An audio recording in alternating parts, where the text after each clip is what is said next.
Sauce is used to enrich the dish, but also to decorate the plate we'll serve our food on. There are many techniques for how you will decorate the plate. I'll show you some of them now. Of course, you'll adapt each technique to the specific dish you need. So, there will be a few shades of color here.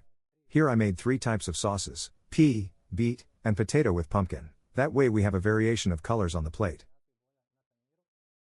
In gastronomy, especially in competitions, pure white plates are most often used. Why? So that all the ingredients stand out. Although lately, in exclusive restaurants, here, as in many homes, plates are often colored and are decorative on their own.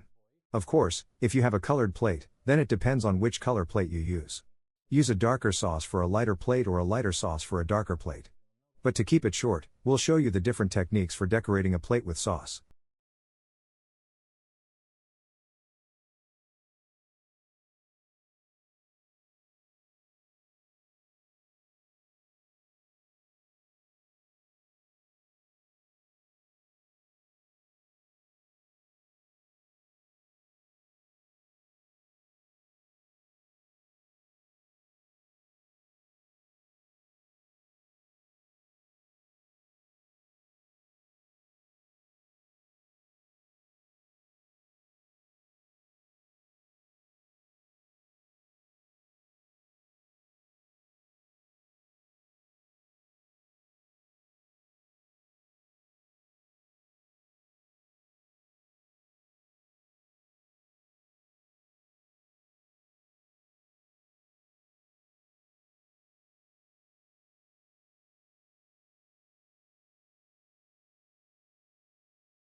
As you saw, these are just some of the techniques you can use to decorate your plate with sauce. Of course, you'll adapt them to your needs, your plates, and your dishes. But as you can see, it's not complicated or difficult, it just takes a bit of practice and a steady hand. Enjoy!